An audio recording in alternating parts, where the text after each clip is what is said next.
Shanghai సహకార సంస్థ SCO ఆవిర్భావ ఆశయాల్లో ఉగ్రవాదం మీద ఉమ్మడి పోరు ఒకటిగా ఉన్నప్పుడు ఉగ్రవాదాన్ని ఎదుర్కోవడం ఎలా అన్న అంశం మీదే మొన్నటి సదస్సు కూడా జరిగిన తర్వాత సంయుక్త ప్రకటనలో పహల్గాం ప్రస్తావన లేకపోవడాన్ని విస్మరణగా కాక కుట్రగానే భావించాలి. 2 రోజుల పాటు రక్షణ మంత్రుల స్థాయిలో మేధోమథనం జరిగిన తర్వాత సదస్సు ముగింపు సందర్భంగా విడుదల చేద్దామనుకున్న ఉమ్మడి ప్రకటన భారత్ అభ్యంతరాల నేపథ్యంలో నిలిచిపోయింది. పహల్గాం ఊసులేనందుకు అభ్యంతరం వెలిబుచ్చుతూ సంతకం చేయడానికి మన రక్షణ మంత్రి రాజ్నాథ్ సింగ్ నిరాకరించారు. ఉగ్రవాదం మీద కలిసికట్టుగా పోరాడదామని సంకల్పించి ఒక భయానకమైన ఉగ్రదాడి జరిగిన తర్వాత కూడా ఒక దేశం అభ్యంతరం వెలిబుచ్చిందనో దానికి ఆగ్రహం కలుగుతుందనో సంయుక్త ప్రకటనలో సదరు సంఘటన ప్రస్తావన లేకుండా చేయడం ద్వంద్వ ప్రమాణాలకు నిదర్శనమని రాజ్నాథ్ విస్పష్టంగా ప్రకటించారు. శాంతి, భద్రత, పరస్పర విశ్వాసం ఈ ప్రాంతం ఎదుర్కొంటున్న సవాళ్లని, శాంతి, ఉగ్రవాదం ఒక వరలో ఇమడవని ఆయన గుర్తు చేశారు.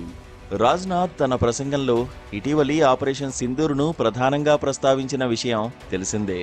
లష్కరే తోయిబా జరిపిన గతకాలపు ఉగ్రదాడులు, ఇప్పుడు దాని అనుబంధ సంస్థ చేసిన పహల్గాం ఉగ్రదాడి, ప్రతీకారంగా భారత్ నిర్వహించిన ఆపరేషన్ సింధూర్ ఇత్యాది అంశాలతో రాజ్నాథ్ సింగ్ ప్రసంగం ఎంతో లోతుగా సాగింది. భారత్ ప్రతీకారం తీర్చుకుందని, ఉగ్రవాద కేంద్రాలను దుంపనాశనం చేసిందని, ఈ నేపథ్యంలో సభ్య దేశాలన్నీ ఉగ్రవాదాన్ని ఖండించాలి అన్నది ఆ ప్రసంగ సారాంశం. పాకిస్తాన్పై అంతటి విమర్శ దట్టించిన ఆ ప్రసంగం తర్వాత ఉమ్మడి ప్రకటనలో ఉగ్రవాదం ఊసెత్తనివ్వకుండా ఏ దేశం అడ్డుపడిందో ఊహించడం కష్టం కాదు.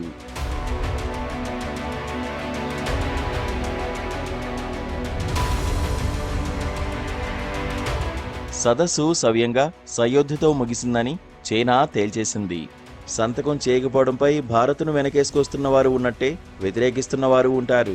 పహల్గాం ప్రస్తావన లేకపోవడం కంటే బలూచిస్తాన్లో ఉగ్రవాదాన్ని ఈ సహకార సంస్థలోని సభ్య దేశాలన్నీ ఐకమత్యంగా ఖండించడం భారత్కు ఆగ్రహం కలిగించిందని, పాకిస్తాన్ సాధించిన ఈ దౌత్య విజయం భారత్ను ఇరకాటంలో పడవేసిందని విశ్లేషకులు అంటున్నారు. పహల్గాం దారుణం, పాక్ ప్రేరేపిత ఉగ్రవాదం ప్రస్తావనలు లేకుండా ఒక అంతర్జాతీయ వేదిక కేవలం బలూచిస్తాన్ గురించి మాట్లాడడమంటే మన దౌత్య విధానం విఫలమైనట్టేనని విపక్ష నేతల విమర్శ. మోదీ ఏలుబడిలో భారత్ ఏకాకైపోయింది. మిగతా ప్రపంచం ముందు మనకు అవమానాలు మిగులుతున్నాయి. పాకిస్తాన్కు బిలియన్ల కొద్దీ డాలర్లు సాయంగా అందుతుంటే ఉగ్రవాదాన్ని కనీసంగా ఖండించడానికి కూడా మన పక్షాన ఎవరూ నిలవడం లేదని కాంగ్రెస్ దెప్పిపొడుస్తోంది. ఈ సహకార సంస్థ ఆవిర్భావ లక్ష్యాలను, ఆశయాలను అటుంచితే ఈ సంస్థలో కీలక పాత్రధారులు ఎవరో తెలిసిందే గనుక ఉమ్మడి ప్రకటనలో మార్చి 11న బలూచ్ లిబరేషన్ ఆర్మీ జాఫర్ ఎక్స్ప్రెస్ను హైజాక్ చేయడం గురించి మాత్రమే గుండెలు బాదుకుని మరుసటి నెలలోనే 25 మంది పర్యాటకులను పహల్గాంలో ఓచకోత కోసిన దారుణాన్ని అలవోకగా విస్మరించడం ఆశ్చర్యం కలిగించదు. ప్రస్తుత పరిస్థితుల్లో ఈ వేదిక మీద మనం ఒంటరి కావడంలోనూ విశేషమేమీ లేదు.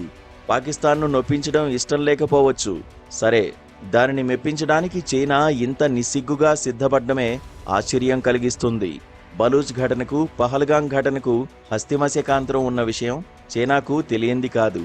అక్కడ సాయుధులు ఉన్నారని, ఇక్కడ నిరాయుధులు బలైనారని, మతం అడిగి మరీ పర్యాటకుల ప్రాణాలు తీశారని, ఇది పాక్ ప్రేరేపిత ఉగ్రఘాతుకమని దానికి తెలుసు. సరిహద్దులు దాటి వచ్చి భారత భూభాగాలను ఆక్రమించుకుంటున్న ఒక దేశం సరిహద్దులు దాటించి ఉగ్రవాదులతో ఊచకోతలు కోయిస్తున్న మరొక దేశానికి వత్తాసు పలకడంలో ఆశ్చర్యమేమీ లేదు.